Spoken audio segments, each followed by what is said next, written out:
어떻게 한 배에서 나왔는데 둘이 이렇게 다를까? 첫째는 너무 낯을 심하게 가려서요, 앞에 못 나와요. 근데 둘째는 우리 교회 서로와 함께 피지컬 2대장이거든요. 곤데만데 돌아다니는 아이인데, 부모님을 닮기도 하면서도 야, 이게 참 아이들이 제각각으로 나오는구나 막 싶습니다. 우리 선생님들도 수고 많이 했고, 또 나와서 이렇게 자연스럽게 울면서 퇴장하는 아이들도 보기 좋고, 우리 크게 박수로 한번.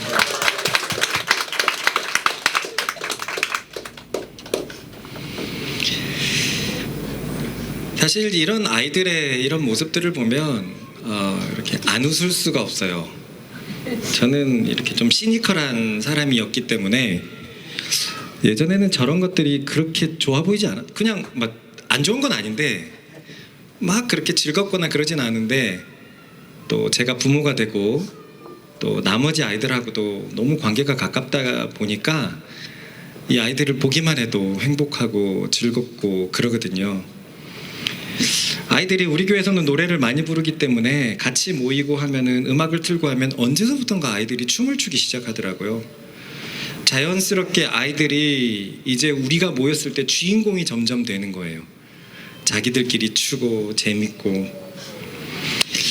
저 아이들을 보면서 많은 생각을 하는 것이, 저렇게 행복한데, 저렇게 즐거운데 왜 크면서 사람은 이상해지는 걸까? 우리 동현이 어머님하고도 얘기를 몇 번 주고받았었는데, 한 만 3세, 4세 때 동준이가 너무 이뻤다는 거예요. 이 아이가 크지 않았으면 좋겠다. 왜 이렇게 됐을까요? 크면 동준이가 왜 이렇게 됐을까요? 아니, 크면 클수록 좋아야 되는데 왜 인생이라는 것이 저 때는 참 행복해 보이는데 뭐가 이렇게 점점 문제가 생기고 인생이 꼬이기 시작할까요? 우리 부모님들 잘 알지 모르겠는데, 제가 그래봬도 이래봬도 2집 가수거든요. 검색해보면 이제 2집 나왔거든요. 근데 6월 달에 또 하나 앨범, 6월이나 7월 달에 또 하나 앨범이 나오는데, 이번에 앨범의 장르는 코리안 정서, 한국 정서라는 음악으로, 우리 기범아 이쪽으로 조금만 와보자, 우리 뒤에. 네, 유지 어머님이 한번 보여줘서. 코리안 정서라는 음악으로 이렇게 만들 거예요. 이제 어른들에게 맞게 국악과 이제 소위 말하는 트로트 장르에 있던 어떤 그런 기법들을 좀 사용했는데, 제일 처음에 1집 타이틀곡이 이렇게 시작되거든요. 인생살이가 원래 힘든 것이야, 그러니 핑계를 말어. 인생을 그렇게 많이 살지는 않았지만 이게 와닿게 되잖아요. 왜 인생이란 건 왜 그럴까? 키즈 카페에 가보면은요, 아이들은 금세 친구가 됩니다. 그죠? 조금만 놀고 있고 그 근처에 있으면 서로 친구가 돼요. 이것이 초등학교 때도 꽤 됩니다. 전혀 친하지도 않았는데 학년이 올라갔을 때 전에 같은 반이었다는 이유만으로 친해지거나, 동네가 같다고 친해지거나. 근데 이것이 나이를 먹으면서 점점 어려워져요. 그래서 의미 있는 친구들을 가만히 둘러보면 어렸을 때 친구들은 계속 의미가 있는데, 나이가 만나서 만나는 친구들은 점점 의미가 없어집니다. 특히나 회사는 어떻습니까? 이 인생에서 가장 오랜 시간을 보내는 시간이 회사인데, 회사에서 깊은 관계를 맺기가 정말 쉽지 않아요. 깊은 인연을 맺기가 진짜 쉽지 않습니다. 남자들은 군대는 어떤가요? 저도 군대에서 있을 때 몇몇의 사병들과의 관계는 영원할 줄 알았어요. 너무나 친했으니까요. 근데 그건 딱 군대에서의 관계였고, 나와서는 또 그렇게가 안 되더라고요. 그렇습니다. 부정할 수 없는 것은요, 한번 따라해 보시겠습니까? 인생은 험난하다. 그래요, 인생은 험난합니다. 근데 그 이유는 오로지 이거 하나 때문입니다. 그것은 따라해 볼까요? 죄 때문이다. 성경은 이렇게 말하고 있습니다. 읽어보겠습니다. 시작. 모든 사람이 죄를 범하였음에 하나님의 영광에 이르지 못하더니 우리 교회는 이 말씀을 자주 인용을 하거든요. 평소 예배는 훨씬 더 많이 인용을 하거든요. 많이 인용하는 이유는 하나입니다. 목사의 말을 듣지 말고 성경이 무엇이라고 얘기하는지 들어보자라는 의미에서 말씀을 많이 이렇게 가져왔으니까 우리 부모님들 읽을 때 그런 걸 좀 참조해서 성경에 이렇게 적혀 있구나라고 생각하시면 좋겠습니다. 그래요. 모든 사람이 죄 가운데 있어서 하나님의 영광에 이르지 못한다는 거예요. 이 영광은 쉽게 얘기해서 빛이라고 생각하면 되거든요. 빛. 빛광자 들어가 있잖아요. 원래 우리의 인생은 이렇게 험난하고 어둡지 않았어요. 원래는요. 우리의 인생은 원래는 빛나는 인생이었습니다. 그 이유는 하나님께서 빛이시기 때문에 그래요. 성경에서 하나님은 빛이시라라고 되어 있거든요. 그 빛께서 우리를 만드시면서 우리랑 소통하시려고 만들으셨어요. 당신의 빛을 나누려고 우리를 만든 거죠.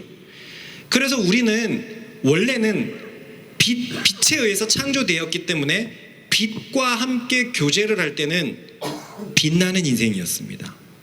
원래 우리는 빛나게 만들어졌어요. 그것을 성경은 뭐라고 얘기를 하냐면요. 따라해 봅시다. 우리는 걸작품이다. 그 이유는요. 우리가 하나님의 빛을 반영하도록 만들어졌기 때문에 그래요. 달이 밝은 이유가 태양을 반사하듯이 우리가 빛에 의해서 만들어졌으니 우리는 원래 빛나는 존재로 만들어졌던 거예요. 성경이 이렇게 말합니다. 시작. 우리는 하나님의 작품입니다. 영어로 보면 마스터피스라고 되어 있어서 걸작품이라고 되어 있거든요. 원래 우리 존재가 이런 거예요. 한 사람 한 사람 모두가 걸작품으로 만들어졌어요. 그게 가능합니까? 자식을 보면 그렇지 않습니까? 부모에게 자식은 모두 다 소중해요. 모두 다 작품이고 모두 다 너무 귀합니다. 하나님께서 우리를 만드셨을 때 처음에 이렇게 만드신 거예요.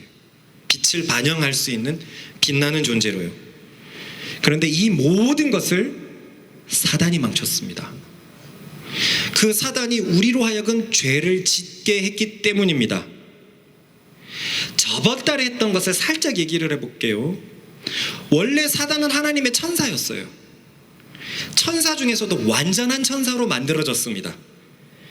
그런데 자신이 완전하다 보니까 자신의 위치를 모르고 그만 자신의 위치에 취해버렸어요.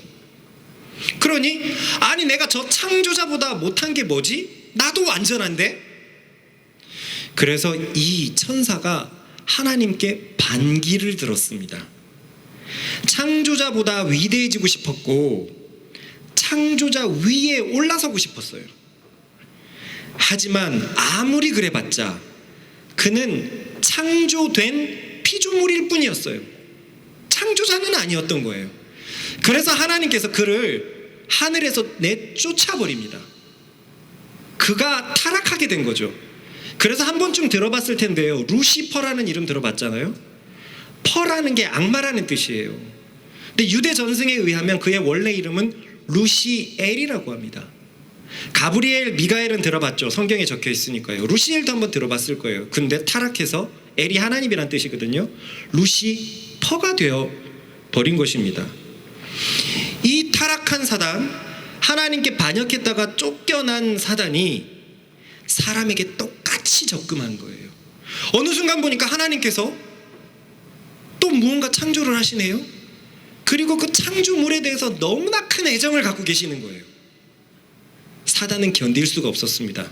하나님이 저 사랑하는 것을 나처럼 타락하게 만들어야 되겠다.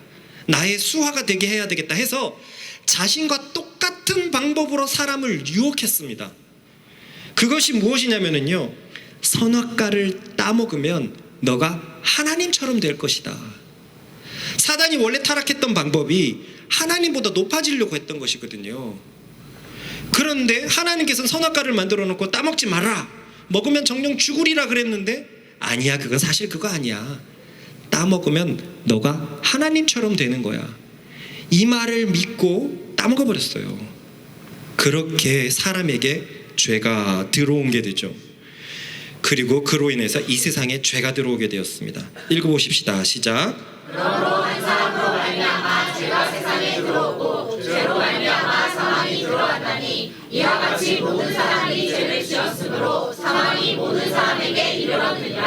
이따 보겠지만 죄의 삭은 사망이거든요. 죄를 지면 모든 것이 죽음으로 달려갑니다. 아이고 아파 죽겠다. 아이고 힘들어 죽겠다. 근데 이게 긍정적인 것도 그걸 써요. 아이고 이뻐 죽겠다. 그리고 뭐 패션을 봐도 우와 죽인다. 뭐가 잘못됐습니다. 죄가 우리를 죽이는 겁니다. 죄가 모두로 하여금 사망에게 속하도록 만들어버린 거예요. 하지만 하나님은 원래 사람들을 아름답게 창조하셨다는 거예요. 그 중에서 사람은 그야말로 가장 빛나게 창조를 하셨고, 하나님은 사람에게 세상을 다스리는 권세를 주었습니다. 성경을 보겠습니다. 시작. 하나님이 이르시되 우리의 형상을 따라 우리의 모양대로 우리가 사람을 만들고 그들로 바다의 물고기와 하늘의 새와 가축과 온 땅과 땅에 있는 모든 것을 다스리게 하자 하시고, 모든 것을 다스리도록 사람이 만들어졌어요. 세상을 다스리는 것은 사람이에요. 그런데 이 사람이 죄로 인해서 타락해버린 겁니다. 그러니까 창조 세계의 입장에서는 자신을 다스리는 사람이 타락해버렸기 때문에 창조 세계도 타락해버린 거예요. 이 세상이 타락해버린 겁니다. 세상은 죄로 점점 물들어져 가고 있고요. 인간을 괴롭히는 동식물이 등장하기 시작했어요. 어떤 사람들은 이렇게 물어봐요. 이렇게 말해요. 하나님도 무심하시지. 하나님이 계시면 장애인은 왜 태어나는 거야? 하나님이 장애인을 만들지 않았어요. 하나님은 모든 걸 사람에게 맡겼는데, 사람이 죄로 인해서 타락하자 세상이 타락하고 타락한 결과로 그런 왜곡된 것들이 등장하게 된 거예요. 아시는 분은 아시겠지만 제 동생이 심한 장애인이거든요. 그 질문을 오랫동안 이해할 수 없었어요. 하나님이 내 동생은 왜 그렇지? 너무 부러웠거든요. 집에서 얘기하고 싶고 대화하고 싶은데 내 동생은 말도 못하고 움직이지도 못하고 생각도 멈춰 있어요. 아주 어린애로. 근데 나중에 알았습니다. 그것은 하나님의 잘못이 아니에요. 하나님이 계획한 것이 아닙니다. 사람의 죄가 세상을 오염시켰기 때문이에요. 모기는 누가 만들었을까요? 하나님이 만들었을까요? 에덴 동산에서 우리를 보고 피 빨아먹으라고 하나님 만들어놨을까요? 바퀴벌레는 누가 만들었을까요? 한눈에 봐도 혐오스러운 걸 하나님이 만드셨을까요? 아니에요. 죄 때문에 세상이 왜곡되어 버린 겁니다.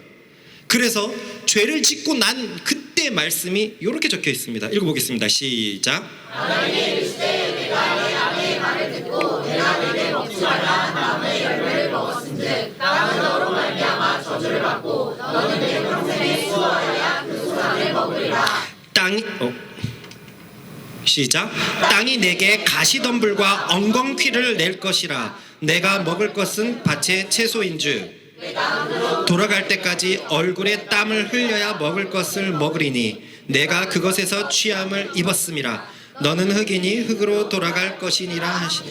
이게 죄 짓고 나서 사람에게 하신 명령인데요. 가시덤불과 엉겅퀴가 이때 만들어진 거예요. 사람이 움직이는데 가시에 걸리면 찢기잖아요. 하나님은 그렇게 만드시지 않았어요. 죄가 들어와서 세상이 왜곡되어 버렸습니다. 그리고 여기에서 보면은요, 땀을 흘려야지만 먹을 수 있게 된 거예요. 그러니까 인생이 노곤해지는 거죠. 나이를 먹어도 땀을 흘려야 되고, 나이를 먹어도 힘을 들여서 일을 해야 되고, 그래야지만 먹고 살 수 있는 존재가 돼버렸어요. 왜요? 다 죄 때문입니다. 그렇습니다. 죄 때문에 인간이랑 세상이 타락해버린 것입니다. 한번 보실까요? 이 죄가 사람에게 어떻게 영향을 끼쳤냐면요, 모든 사람의 주인은 결국 자신이에요. 자신이 하나님이 되어버렸습니다. 오로지 자신만을 위한 삶을 사는 거예요. 자기밖에 모르는 존재가 되어버렸습니다. 사실요, 하나님께서 타락하시기 전에 사람에게 주신 선물이 있는데 그게 가정이거든요. 타락하기 전에 가정이 생겼단 말이에요. 둘이 한 몸 되게 하시는 신비를 보여주시면서 나타내시며, 새 하나님이 한 분이듯 둘이 하나가 되는 그 신비의 과정을 원래 사람에게 선물하신 거예요. 그래서 지금도 세상에서 가장 아름다운 공동체는 누가 뭐래도 가정이라고 말할 거예요. 가정이라고. 그런데 지금 가정의 모습은 어떻죠? 우리 부모님들도 계시지만 어렸을 때 꿈꿨던 가정의 모습인가요? 많은 가정들이 아빠는 아빠대로, 엄마는 엄마대로, 자식은 자식대로 살아갑니다. 가장 아름다운 공동체마저도 결국은 자신이 최고예요. 어느 정도 헌신과 희생은 분명히 있지만 결국엔 자기 자신이 최고입니다. 아내에게 자기 의견을 굽히기 싫어하는 남편, 남편의 말을 더 이상 들어주기 싫어하는 아내, 자식에게 자식들의 의견만을 설파하는 부모들, 부모님의 의견은 나와 상관없던 자식들, 가장 아름다운 공동체가 죄 때문에 타락해버렸어요. 우리는 지금 그런 세대에 살고 있습니다. 가정이 해체되는 시대에 살고 있어요. 하나님은 천지 창조를 하면서 생육하고 번성하고 충만하라고 가정을 선물로 주셨는데 지금 세상은 결혼 안 하잖아요. 가정이 아름답지 않다는 거예요. 가정이 아름답지 않다는 겁니다. 다들 알다시피 우리나라 지금 망하기 직전인 거 아시잖아요. 출산율이 0.7명대랍니다. 서울의 출산율이 0.4명대예요. 그런데요, 이번 주에 기사가 하나 올라오는데 진짜 놀란 기사가 하나 있습니다. 그게 우리나라만 그런 게 아니었어요. 우리나라가 세계에서 가장 빨랐지만 전 세계 모든 나라의 출산율이 줄어들고 있어요. 100년 뒤가 되면은요, 전 세계에서 출산율이 올라가는 나라는 저 서아프리카의 밑에 지역밖에 없답니다. 5나라인가 6나라. 지금 저 중국도, 저 인구가 많은 중국도 일명이 무너지고 있어요. 전 세계가 가정의 해체를 경험하고 있습니다. 지금 우리가 살아가고 있는 이 시기는요, 가정이 뿌리부터 흔들리는 시대이고, 그렇기 때문에 예수님을 믿는 우리들은 저 창조의 명령이 가장 흔들리는 시기, 마지막 때라는 것을 직감하고 있습니다. 한번 여기 있는 모든 분들에게 한번 물어보겠습니다. 그동안 자신의 삶의 주인공은 누구였습니까? 결국 자기 자신 아닙니까? 가족입니다 라고 말할 수 있는 분도 있으실 거예요. 얼마든지 존중합니다. 그런데요, 죄송스럽지만 결국 그것도 자기 자신의 만족을 위한 것은 아닐까요? 왜냐하면 죄는 결국 자기 자신만을 바라보게 만들거든요. 결국은요. 그래서 인생이 고달프고 힘든 거예요. 이 죄 문제가 해결되지 않으면 우리 인생은 고달프고 힘든 겁니다. 그것은 우리 삶에 하나님이라는 빛이 비춰지지 않기 때문이에요. 죄가 우리 사이를 막아버렸습니다. 하나님의 그 빛이 없으니까 어두워지는 거예요. 참 희한하죠. 세상도 보면요, 빛이 없는 곳은 다 어그러집니다. 땅 속에서 파보면 땅 속에 있는 뭐 이렇게 벌레들이나 저 물고기, 저 밑에 사는 물고기들은 하나같이 아름답지 않아요. 빛이 없으면 왜곡됩니다. 하나님이 없으니 이 아름다운 창조물인 우리가 왜곡되는 겁니다. 그런데 이런 고통을 두고 볼 하나님이 아니셨습니다. 세상을 사람들 손에 맡기셨지만 하나님은 그 세상을 합법적인 방법으로 구원하시기로 작정하신 것입니다. 그것은 다름 아닌 하나님의 아들을 사람이 되게 하시는 것이었어요. 그분이 한 번쯤은 다 들어봤을 예수님입니다. 우리 한번 같이 읽어보겠습니다. 시작. 아들 하나님이 이름을 예수하라. 이는 그가 자기 백성을 그들의 죄에서 구원할 자이심이라 하니라. 그분은 본래 하나님의 아들로서 사실 신 하나님이셨는데 우리를 위해서 사람이 되기로 결정하신 거예요. 왜 사람이 되어야 했냐면요, 사람이 잘못해서 사람이 죽어가기 때문에 그 문제는 사람이 해결해야 되는 거예요. 만약 하나님이 당신의 능력으로 해결한다면 그것은 불법입니다.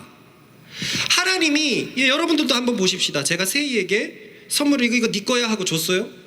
완전히 줘버렸어요. 그런데 내일 돼가고 그거 다시 줘 못해요. 완전히 줘버리면 소유권이 절로 넘어가 버리잖아요. 세상을 세상을 사람이 다스리도록 하나님이 그렇게 해놨어요. 근데 그 세상을 다시금 개혁시키는 것을 하나님이 당신의 능력으로 한다면 그것은 불법이란 말입니다. 불법. 그러니 사람의 문제, 사람이 죄지어서 험난하게 사는 문제는 사람이 해결했어야 됐어요. 그래서 하나님의 아들이 사람이 되기로 결정한 것입니다. 아주 특이한 방법으로 사람이 되셨죠. 그것은 남자의 몸을 거치지 않고 여자의 몸을 빌려서만 태어난 것입니다. 쉽게 말해서 정자와 난자의 수정을 거치지 않고 난자를 통해서만 나셨다는 말이에요. 이렇게 하신 이유는 명백합니다. 왜냐면요, 따라해 봅시다. 죄는 유전된다. 어린아이들을 보면 죄가 유전된다는 것을 우리가 다 알고 있죠. 죄를 가르치지도 않았는데 아이들은 죄 짓는 것을 본성적으로 알고 있습니다. 성경은 사람에 대해서 이렇게 말합니다. 시작. 내가 죄악 중에서 출생하였으며 어머니가 죄 중에서 나를 잉태하였나이다. 죄 가운데 태어나니까 죄랑 관계없는 사람이 아무도 없어요. 여러분들이 모두 다 점수가 뭐 10점에서 5점에서 90점이라고 쳐봅시다. 100점을 맞아야만 탈출을 할 수 있는데 100점짜리가 아무도 없으니까 아무도 여기서 탈출을 못하는 거예요. 필요한 것은 오직 100점 맞는 사람이에요. 100점 맞는 사람이 문을 열어버리면 모두가 탈출할 수 있는 것입니다. 사람은 죄가 유전됐기 때문에 나면서부터 계속 죄를 가지고 있어요. 그러니 저 아이들이 가르쳐주지 않아도 뺏고 때리고 울고 떼쓰고 거짓말하는 겁니다.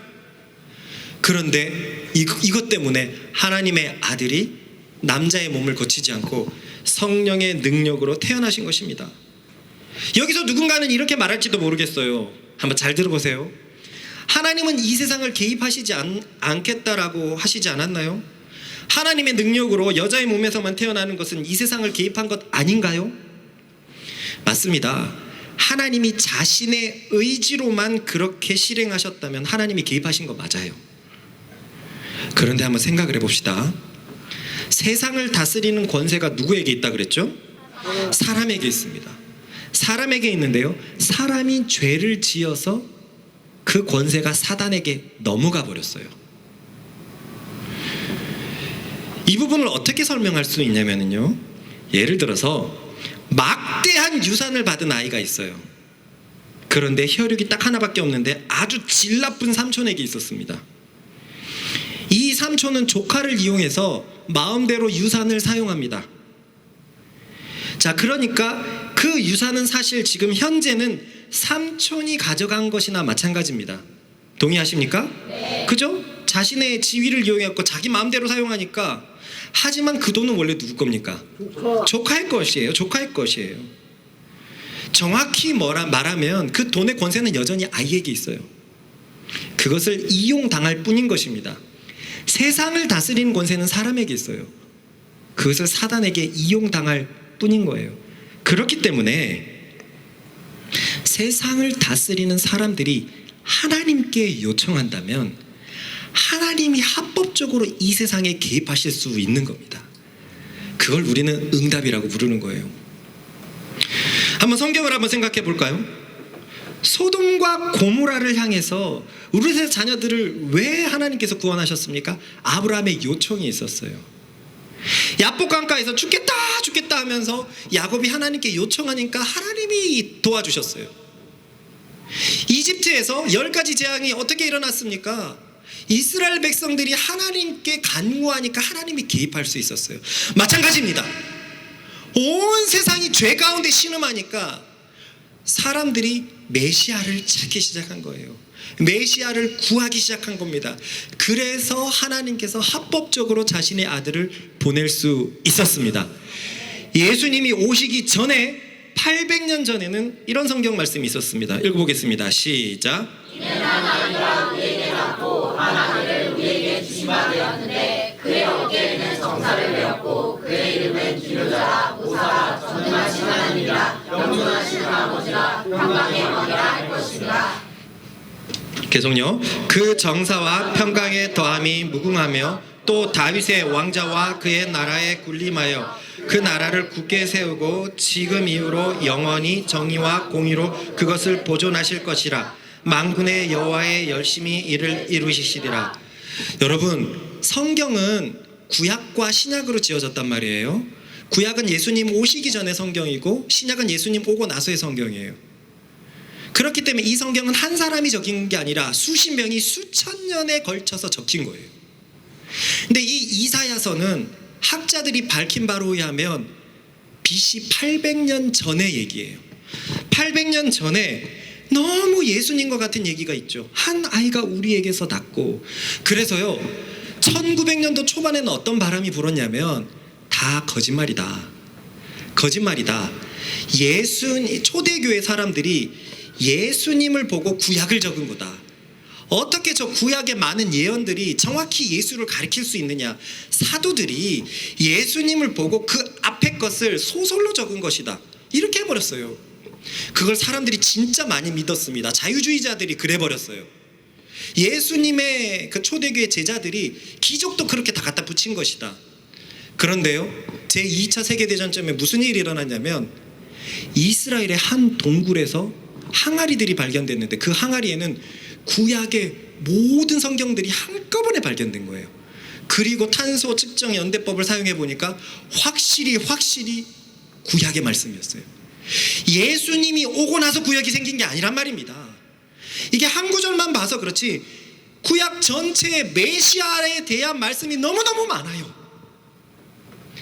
구약에 있는 사람들이 메시아를 계속 기다리고 간구하고 바랬던 겁니다. 요청했던 겁니다. 이렇게 사람이 되신 하나님의 아들은 나면서부터 죄를 유전받지 않았죠.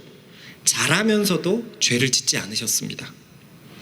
이 세상은 타락한 세상이었지만 예수님은 자신의 뜻대로 살지 않고 오직 하나님의 뜻대로만 사셨습니다. 그리고는 사람의 모함에 배후에서 역사하는 사단의 모함 때문에 십자가에서 죄 없이 죽으셨습니다. 그런데 그거 아십니까? 죄가 없으면 죽을 필요가 없습니다. 한번 읽어보겠습니다. 시작. 죄의 삭은 사망이요. 전후자로 이렇게 인사할까요? 죄 때문에 사람이 죽는 것입니다. 여러분, 언제 사람들에게 죽음이란 게 생겼을까요? 하나님께서 에덴 동산에서 아담을 만드셨을 때 죽는 존재로 만드셨을까요? 아니에요. 사람은 영원한 존재로 만들어졌습니다. 언제 죽게 됐냐면요, 죄를 짓게 되면서 죽게 됐어요. 이렇게 써 있습니다. 시작. 선악을 알게 하는 나무의 열매는 먹지 말라. 내가 먹는 날에는 반드시 죽으리라. 이때 죽음이 들어왔어요. 그러니까요, 여러분, 이게 되게 신기하겠지만 예수님이 십자가에 달리시지 않았으면 영원히 사시는 존재였습니다. 죄가 없었기 때문에 그래요. 죄가 없었기 때문에 그렇습니다. 그런데 십자가에서 죄 없이 죽어버린 거예요. 죄 없이 죽어버렸습니다. 이렇게 한번 생각해 봅시다. 마치 수천억, 수조 원의 유산이 있는 분이 그 유산을 쓰지 않고서 돌아가셨어요. 무엇이 남게 되죠? 유산이 남아요. 마찬가지입니다. 영원한 생명을 가진 분께서 영원한 생명을 쓰지 못하고 죽으셨습니다. 무엇이 남게 되죠? 영원한 생명이 남게 되어버린 것입니다. 바로 이 영원한 생명을 하나님께서는 당신의 아들이 사람을 구원하기 위해 예수를 보냈다는 이 사실을 믿는 자들에게 주십니다. 아까 100점짜리가 여기에 탈출구를 열면 모두가 빠져나갈 수 있잖아요. 마찬가지예요. 예수님께서 영원한 생명을 남겨두셨기 때문에 예수님을 믿는 자들에게는 그 영원한 생명이 모두에게 돌아가게 되는 것입니다.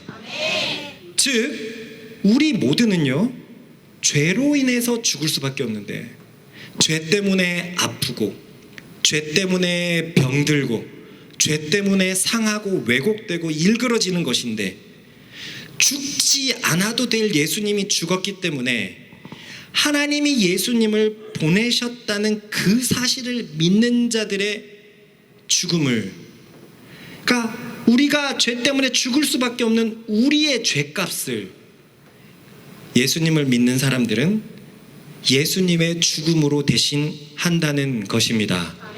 이것이 성경에 이렇게 적혀 있습니다. 읽어보겠습니다. 시작. 하나님이 죄를 알지도 못하신 이를 우리를 대신하여 죄로 삼으신 것은 우리로 하여금 그 안에서 하나님의 의가 되게 하려 하심이라. 우리는 죽을 수밖에 없어요. 근데 우리 때문에 그분이 죽으셨어요. 죄의 값으로. 그래서 우리는 하나님 앞에 의가 올바름이 됐어요. 죄 때문에 죽을 수밖에 없는데 하나님 앞에 서 있을 수 있는 존재, 의가 된 것입니다.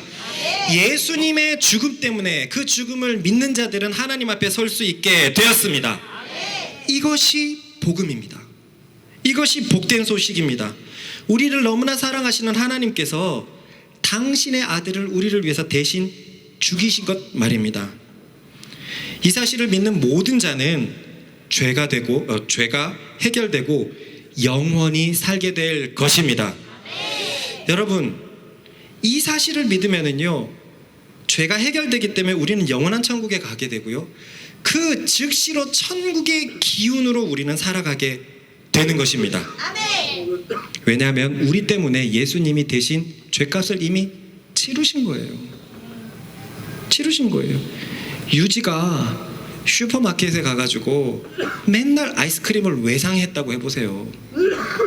얼마나 아이스크림을 퍼먹었는지 한 100만 원이 돼버렸어요. 너무 안 갚으니까 이 슈퍼마켓 주인이 유지 지나가기만 해봐라, 지나가기만 해봐라 이러고 있어요. 그런데 아버지가 유지 대신 그 빚을 갚아주신 겁니다. 내 딸이니까, 사랑하니까 그 빚을 갚아주신 거예요.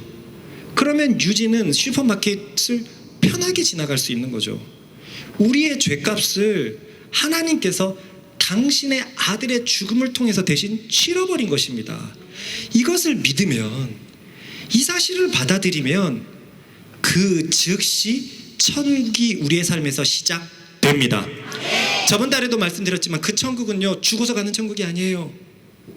죽어서 가기도 하지만 예수를 믿으면 그 천국은 지금 바로 즉시 시작됩니다. 한번 생각해 봅시다. 이 말씀이 안 믿어진다면 세상 어디에 참 행복이 있습니까? 아까도 말했지만 그 행복이 가장 머물러 있는 곳이 가정입니다. 근데 그 가정마저도 타락해 버렸습니다. 주위에 행복한 가정은 얼마나 있습니까? 행복한 회사, 행복한 학교는 얼만큼 있습니까? 행복한 사회는 도대체 어디에서 만날 수 있습니까?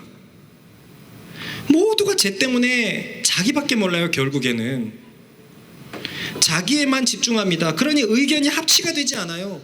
자기만 최고예요. 그런데요, 참으로 예수를 믿는 사람들은 어떻습니까? 죄가 해결된 사람들은 어떻습니까? 여기 오신 부모님들의 자녀들은 지금 어떻습니까? 다른 지인들의 자녀들과 어떤 차이가 있습니까? 우리 자녀들에게 세상이 가질 수 있는 행복, 사랑, 기쁨, 감사, 세상이 말하는 부와 명예와 권력은 없지만 우리 자식들에게는 세상이 가질 수 없는 행복, 사랑, 기쁨, 감사가 있지 않습니까? 정말 신기하지 않습니까? 왜 우리 자녀의 가정은 다르죠? 그래서 결국 부모님들도 이 자리에 오신 것 아닙니까? 예수님 때문이에요. 예수님을 믿고 그 죄가 해결되었기 때문입니다. 그런 자들은 나면서부터 생긴 본성적인 죄가 해결되는 거거든요. 그래서 더 이상 죄가 끼치는 영향을 살지 않고 의가 끼치는 영향을 살게 됩니다. 오직 예수님 안에서만 이런 것이 가능합니다.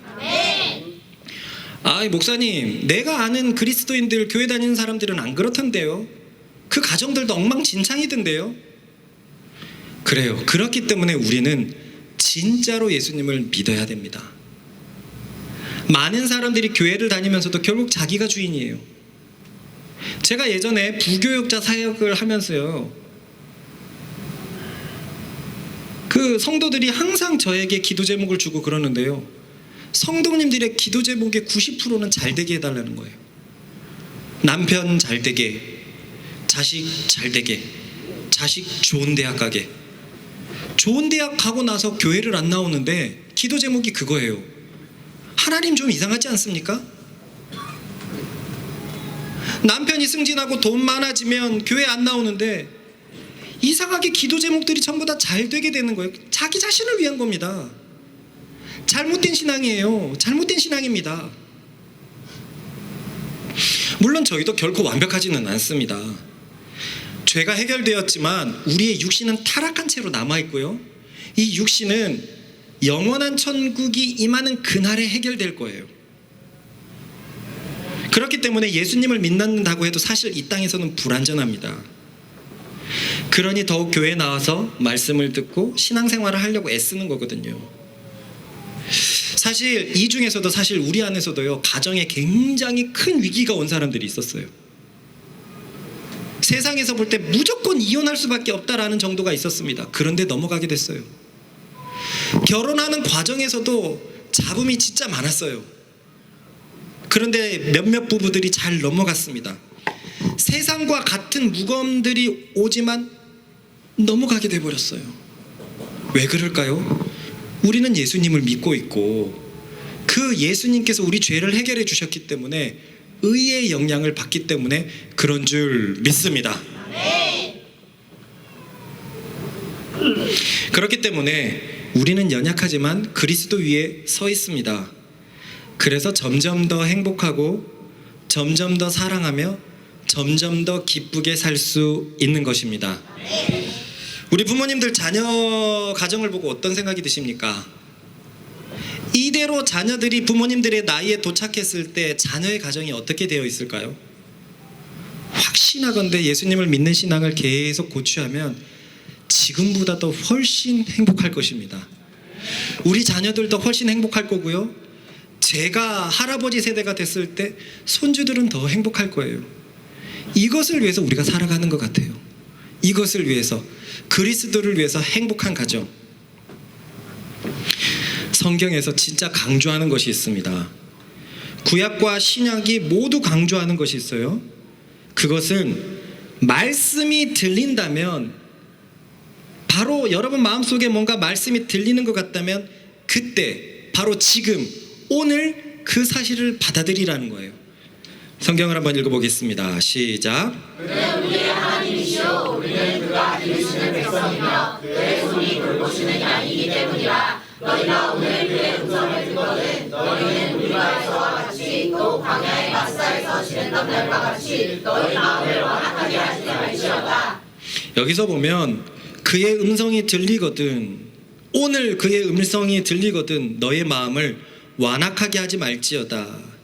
그래서 신약에는 이런 말씀이 있습니다. 시작. 일세 내가 은혜를 볼 때에 너에게 듣고 구원의 날에 너를 도왔다 하셨으니 보라, 지금은 은혜 받을 만한 때요 지금은 구원의 날이로다. 아까 시편 말씀에 이 앞절 구절이 오늘이라는 단어가 있었는데요, 성경에도 적혀 있는 게 뭐냐면은요, 말씀이 오늘 감동된다고 내일 감동되는 게 아니에요. 아, 그래, 뭐 차츰 내가 말씀을 들으면서 내가 예수님을 받아들여야지, 이게 안 된다고 성경에 적혀 있어요. 그래서 말씀이 들린다면 오늘 그 말씀을 받아들이라고 신약과 구약의 저자들이 계속 말하고 있습니다. 마음속으로 그렇습니다. 하나님께서 나의 죄를 위해 예수님을 보내셨고 예수님이 나 대신 죽었습니다. 이 사실을 마음속으로 받아들이겠다라고 하면, 그래서 내가 그동안 살아왔던 삶을 돌이키고 이젠 예수님을 위해 살겠습니다라고 지금 마음속에 결단을 내리면 그 즉시 구원의 문이 열립니다. 대단한 게 아니에요. 내가 지금 이 들리는 말, 이상하게 저도 예전에 이런 생각이 들었거든요. 신의 아들이 우리를 위해서 대신 죽었다? 이게 무슨 귀신 씨나라 까먹는 소리일까요? 제가 예전에 대학교에서 공부할 때 한양대에 간 적이 있습니다. 한양대 도서관 앞에 화장실이 있는데 원불교가 붙어 있는 거예요. 원불교 교리가 쭉 읽어보면서 이딴 걸 믿는 사람이 있어? 그 순간 우리의 복음은 믿지 않는 사람들에게 어떻게 들릴까, 그런 생각이 들리더라고요. 그 순간 그렇게 느껴지더라고요. 근데 희한하게 마음이 가난할 때 이 얘기가 뭔가 꽂혀요. 그래? 내가 더 이상 험난하게 안 살아도 된다고? 하나님의 아들이 나를 위해서 죽었다고? 그래. 잘 모르겠지만 내 아들은, 내 딸은 다른데? 뭔가 다른데? 이 아이들과 있으면 내가 평생 행복할 것 같은데? 저 말씀이 진짜라고 이상하게 꽂힐 때가 있어요. 성령님이 여러분들의 마음을 두드릴 때입니다. 그때 마음을 열고 내가 지나간 삶을 회개하며 이제 주님을 위해서 살겠습니다 라고 고백을 하면요, 그 즉시 구원이 일어납니다. 뭐 대단한 과정을 거치지 않아도 되거든요. 하나님께서는 우리의 마음을 보시기 때문에 우리 마음이 당신을 향한 것을 딱 아시면 그 즉시로 천국의 길은 시작이 된단 말입니다. 같이 한번 읽어보겠습니다. 시작. 시작. 그러므로 너희가 회개하고 돌이켜 너희 죄 없이 함을 받아 이같이 하면 새롭게 되는 날이 주 앞으로부터 이를 것이요. 그래서 만약에 그런 결정을 하면 어떤 일이 일어나느냐, 뭔가 드라마틱한 일이 일어날 것 같고, 유흥을 즐겨 했던 사람이 단 하루 만에 유흥이 끊어질 것 같고, 그런 일은 전혀 일어나지 않아요. 옛날에는 이런 잘못된 간증들 때문에 내가 담배를 너무 좋아했는데 예수님을 믿는 순간부터 담배 냄새만 맡으면 역해졌어. 그 사람은 그렇게 됐을지도 몰라요. 그런데 성경엔 그러지 않아요. 내가 예수님을 믿는다라고 진짜 결정을 내리면은요, 천국의 씨앗이 내 속에 심겨지는 거예요. 여러분, 씨앗 심겨놓는다고 내일 열매를 거둘 수 있습니까? 아니거든요. 그런데 보이지 않는 곳에서 그 천국이 점점 자라게 되는 거예요. 계속 말씀을 믿고 말씀을 받아들이면 천국이 자라나고, 어느 순간 조금씩 내 삶 속에서 천국의 열매가 반드시 맺히게 됩니다. 이렇게 예수님을 믿는 사람들은요, 하나님을 위해서 살게 되고요, 선한 일을 위해서 살게 되는 것입니다. 그런데 이 말씀을 마무리하고 싶은데요, 많은 사람들이 여기서 놓쳐버리는 게 하나 있어요. 회개하면 끝이라고 생각해요.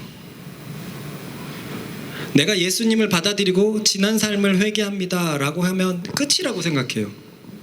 그래서 너무나 많은 신앙인들이 여기에서 멈춰버립니다.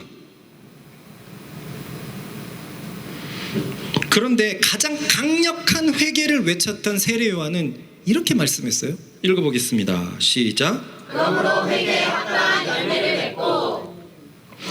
바울도 다음과 같이 말했습니다. 읽어보겠습니다. 시작. 먼저 다메섹과 예루살렘에 있는 사람과 유대 온 땅과 이방인에게까지 회개하고 하나님께로 돌아와서 회개에 합당한 일을 하라 전함으로. 한번 보세요. 제가 정리해 보겠습니다. 하나님이 나를 사랑해서 당신의 아들을 이 땅에 보내셨다. 그 아들이 죄 없이 죽음으로 내가 그 사실을 믿으면 구원이 임한다. 나는 믿었는데 난 진짜 구원이 임한 걸까? 나한텐 천국이 심긴 걸까?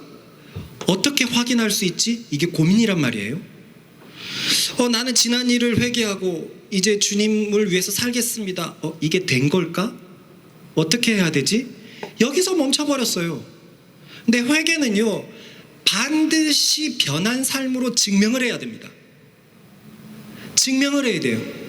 그래서 저 세례 요한이 회개에 합당한 열매를 맺으라라고 얘기하고, 바울도 똑같이 얘기를 해요. 그래서 우리는 그 회개에 합당한 열매를 보고 저 사람이 구원받는 줄 압니다. 다른 교회 다니시는 분들도 이 말씀을 진짜 조심해야 되는데요, 내 삶 속에 회개에 합당한 열매가 없으면 그것은 구원이 굉장히 위험하다는 거예요. 내가 마음속으로 주님을 위해서 살겠습니다라고 했다면 그거에 맞는 증거를 보여줘야 돼요. 주님을 위해서 산다는 증거가 반드시 있어야 됩니다. 그렇기 때문에 우리는 선한 일에 의해서 구원받은 것은 아니지만 선한 일을 위해서 구원받았습니다. 따라해 봅시다. 우리는 선한 일에 의해서 구원받은 것이 아니라 선한 일을 위해서 구원받았다. 착하게 산다고 구원받는 건 아니에요. 그러나 선한 일을 보고 그 사람이 구원받았는지는 알 수 있다는 것입니다. 구원받는 것은 오로지 믿음이에요. 우리의 마음으로 받아들임입니다. 근데 그렇잖아요. 내가 엄마를 진짜 사랑해야지 마음으로 딱 마음 먹은 사람은요, 그 아이의 모든 것이 달라집니다. 맞습니까? 그런데 어떤 행동 때문에 엄마를 사랑한다라고는 볼 수는 없어요. 예를 들어서 엄마가 이걸 좋아하지 해가지고 내가 그걸 샀어요. 진짜 엄마를 사랑해서 그럴 수도 있지만 필요한 것이 있거나 아니면 뭘 넘어가거나 내 잘못한 것을 때우려거나 그럴 수도 있단 말이죠. 이런 것처럼 진짜로 예수님을 받아들이는 사람은 속에서 성령께서 선한 일을 하도록 계속 부추기십니다. 그래서 그 선한 일을 보면서 아, 저 사람은 구원받았는가 보구나 라고 짐작할 수 있다는 거예요. 얼마나 많은 그리스도인들이 믿음 얘기하면서 이 선한 일에 대해서 외면하는지 모르겠습니다. 그래서 당신 예수 믿습니까? 믿습니다. 와, 당신은 구원받았습니다. 축하합니다. 하지만 그들의 삶은 세상 사람들과 다를 게 조금도 없어요.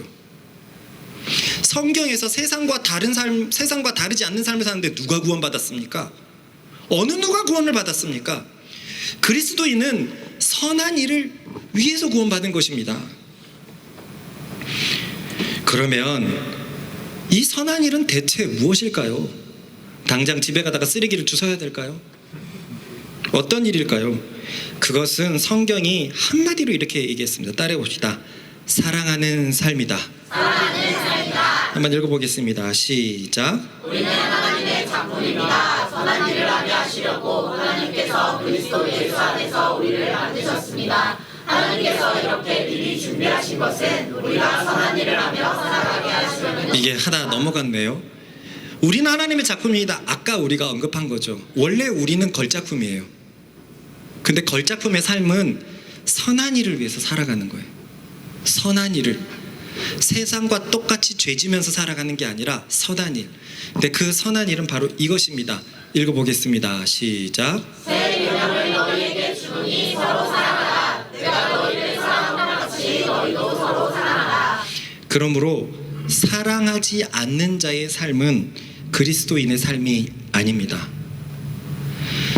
천국에 가면 심판대 앞에서 예수님께서 이렇게 물어보실 겁니다. 너는 사랑하는 증거가 있느냐? 사랑하는 증거가 있느냐? 그때 사랑하는 증거를 내놓아야 합니다. 그 선한 일을 내놓을 때 우리는 구원받을 수 있는 것입니다. 우리 여기 모두는 그런 선한 일의 증거가 있습니까? 세상도 하는 정도의 사랑만 있는 것 아닙니까? 내 가족 정도 그런 것들.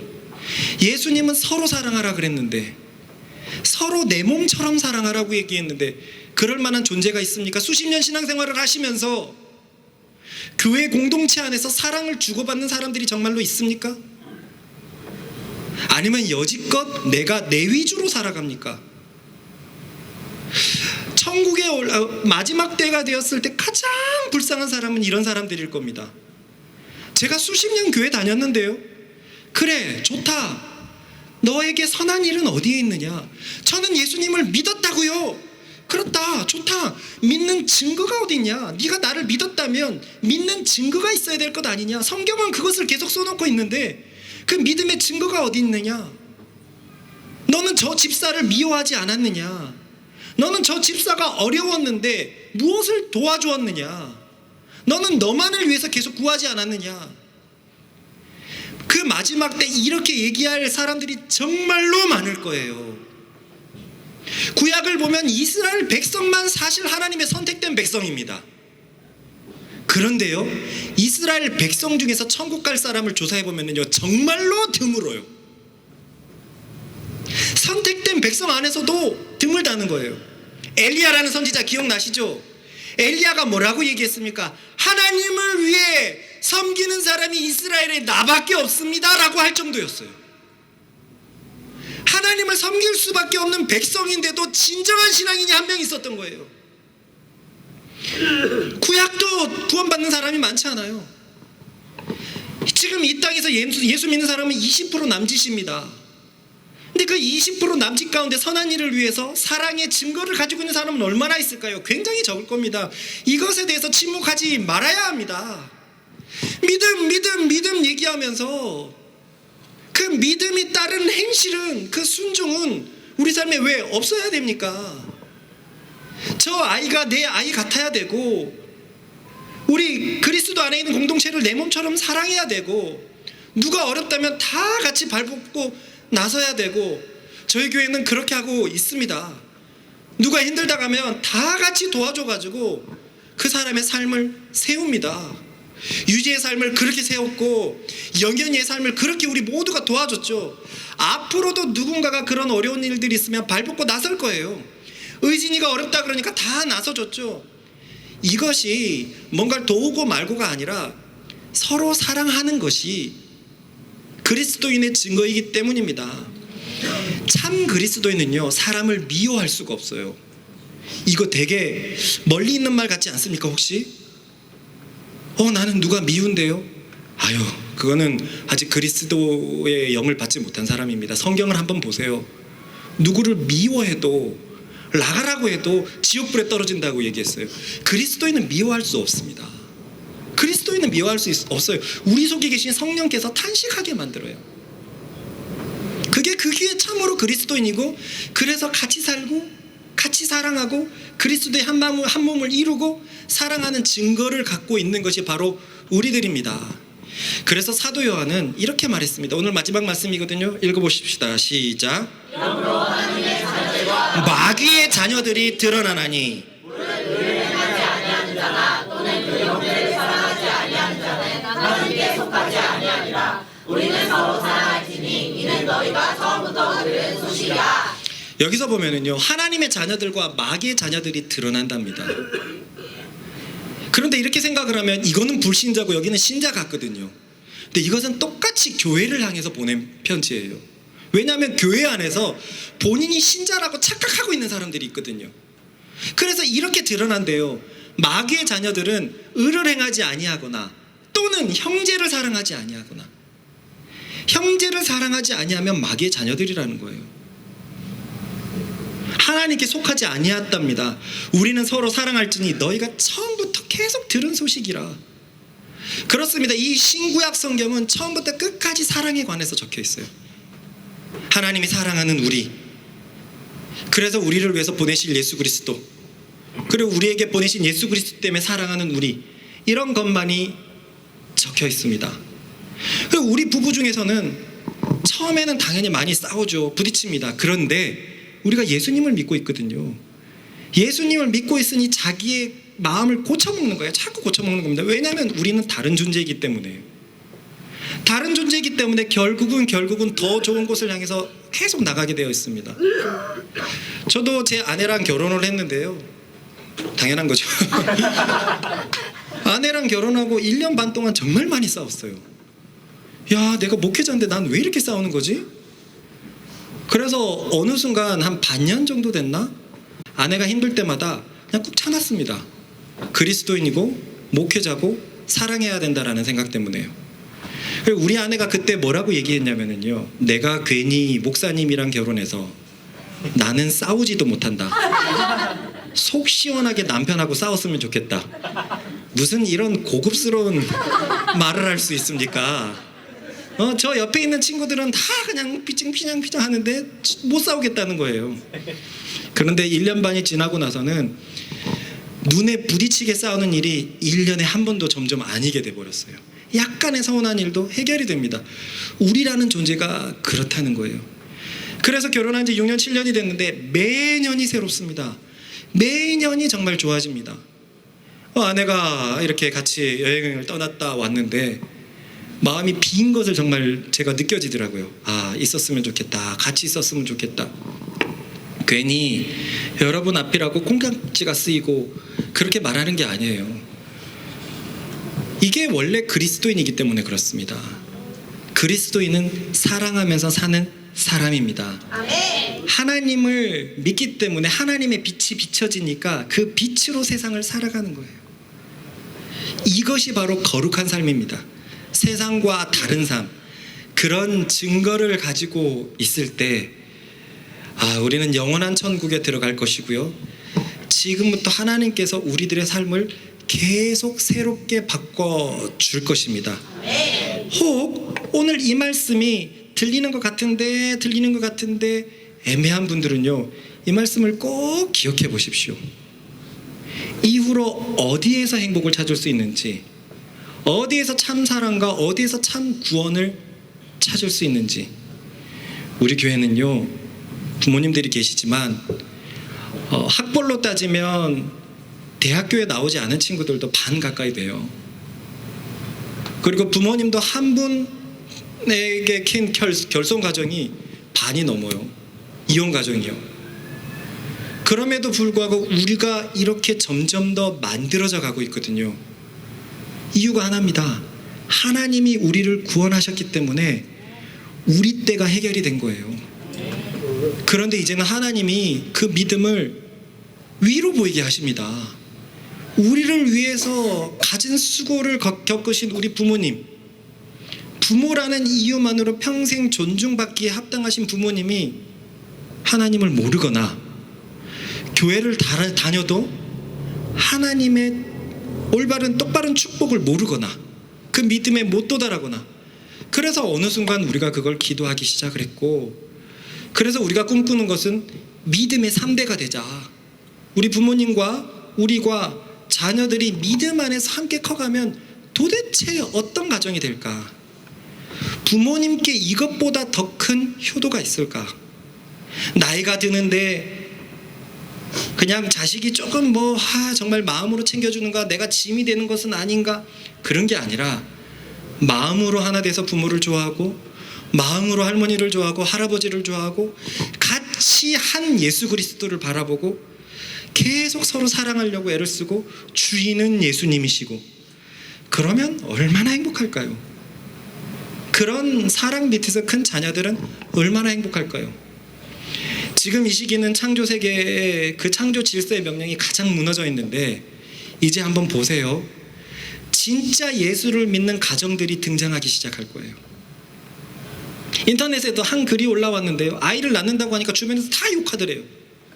요즘 세상에 아이 어떻게 키우려고 하느냐. 그래서 이제 10년, 20년, 30년만 뒤가 돼도 나라가 엉망진창이겠죠. 그런데 참 그리스도인들의 자녀, 가정은 다를 것입니다. 마지막 때 하나님께서 가정을 살리신다 그랬어요. 그래서 부모님들이 여기 계시는 줄로 믿습니다. 두 가지로 당부드리고 싶은 것은요, 예수님을 아직 믿지 못하시는 분들은 오늘 말씀이 들리거든 마음속으로 결단하자는 겁니다. 대단한 것이 아니에요. 예수님을 위해서 살겠습니다. 그리고 한 달에 한 번씩 열리는 이 예배에 참석하십시오. 어느 순간 그 믿음이 더 부어지면 매주 참석을 해도 되는 교회로 바뀌어질 것이에요. 저희들도 그걸 원하고 있습니다. 부모님과 함께 신앙생활을 하고 자주 뵙고 자주 식사하고 아이들의 재롱을 보고, 그렇게 하나님이 주인이 되는 가정을 저희도 바라고 있고 하나님이 원하시기 때문에 우리가 가고 있어요. 제 머릿속에 우리 청년들이 증인이지만 이런 교회를 만들어 보겠다고 생각해 본 적이 한 번도 없어요. 그런데 하나님이 이렇게 이끄시고 이렇게 3대가 이렇게 되어 있는 모습들은, 이건 이제는 우리가 받아들였습니다. 이게 하나님의 뜻이구나. 하나님의 뜻이구나. 그러므로 예수님을 믿지 않는 사람들은 마음이 두들리거든 자녀의 삶을 봐서라도 받아들이십시오. 예수 없이는 행복이 없습니다. 참 행복이 없습니다. 또한 교회를 다니시는 분들이 있다면 왜 저 말씀과 내 신앙생활이 다를까 고민을 한번 해보십시다. 내가 정말 예수님이 1번인가? 그분의 명령을 위해서 살고 있는가? 내가 살아가는 목적이 사랑하는 삶인가? 저는 그것을 위해서 기도하거든요. 날 위해서 살지 않게 하여 주십시오. 어제 우리 교회 기도 시간에도 말했지만 우리 교회에 가난한 가정들이 있다면 꼭 돌보게 하여 주시고, 우리 교회에 마음이 힘든 부분이 있다면 절대 놓치지 않게 하여 주시고, 실제적인 기도로는요, 이제 우리 민경이가 출산을 가거든요. 이제 이번 주에 출산을 한단 말이죠. 첫째 아이를 제가 우리 집에서 이렇게 데리고 있을 텐데, 정말 내 아이처럼 사랑하겠습니다 라고 그렇게 마음을 먹고 있단 말이에요. 그 사랑의 증거들이 모이는 우리들이 되었으면 좋겠습니다. 같이 한번 기도하십시다.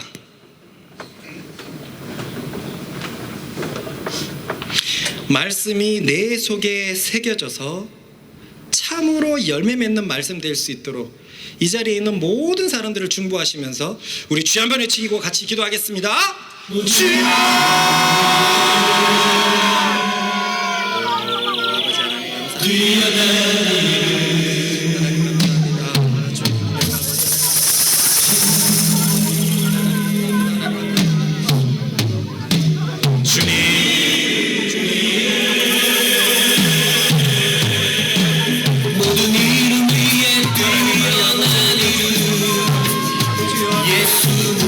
아버지 하나님 더 이상 험난하게 살지 않아도 더 이상 외롭게 살지 않아도 되고 더 이상 고민과 힘든 것도 살지 않아야 된다는 것을 아버지 오늘 받아들이며 예수님이 나의 구원자다라고 받아들이게 하여 주십시오.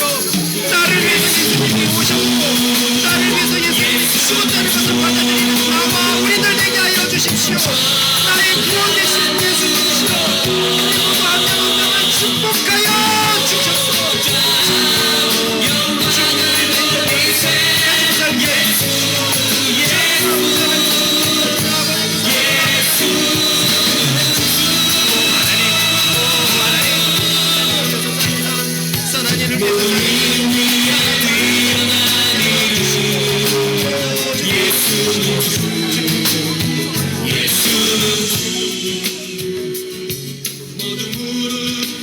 우리 아까 그 하나님께서 주신 자신의 가사를 한번 띄워볼까요? 우리가 아까 좀 신기한 노래를 들어봤죠. 이거는 전도서의 말씀 그대로입니다. 한 구절도 바뀌지 않았어요. 그런데 한번 보세요. 하나님을 믿는 신앙의 삶이 하나님께서 주신 자신의 생애 동안 먹고 마시며, 마시면은 사실 포도주를 의미합니다. 물을 마신다고 그렇게 하지는 않을 테니까요. 자신이 하는 일에서 보람을 느끼는 것이 다음 행복이요 적절한 일이다. 그것이 인생에 하나님께서 우리에게 주신 몫이기 때문이다. 먹고 마시고 내가 하는 일에서 보람을 느끼는 것. 그 다음은요, 하나님께서 재산과 부를 주시고 그것들을 누리게 해주실 때 자기 몫을 알아서 자기 하는 일에 즐거워하는 것이 바로 하나님의 선물이다. 이게 사실은 성령 충만한 삶이에요. 성령 충만하기 때문에 밥 먹을 때마다 즐겁고 포도주 한잔 할 때마다 즐겁고 내가 하는 일에서 보람을 느끼고 이것이란 말입니다. 당장 내가 뭐 다른 나라에 가서 복음을 전해야 될 것 같고 그게 아니라는 거예요. 그 다음 보실래요? 사람은 자기 삶을 심각하게 생각할 겨를이 없다. 이게 예수님을 참으로 믿는 사람이에요. 심각할 고민이 없어요. 왜냐하면 하나님께서 그의 인생이 즐거움에 빠지도록 하시기 때문입니다. 가족과 먹고 마시고 일하면서 행복하고 이것이 구약이 말하는 성령 충만의 삶입니다. 진짜 그리스도인이 된다는 것은요, 매여 사는 게 아닙니다. 정말로 자유롭고 정말로 행복합니다. 그것은 예수님이 자유자이시기 때문에 그렇습니다. 그래서 아울러 우리가 하나만 더 기도하십시다. 하나님이 원하시는 신앙으로 우리를 이끌어 주십시오. 성경에서 말하는 신앙을 누리게 하여 주십시오. 우리 1, 2부만 주여 한 번 더 외치고 기도하겠습니다. 주여!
하나님 없이 사는 인생은 험난한 줄 우리가 잘 알고 있습니다.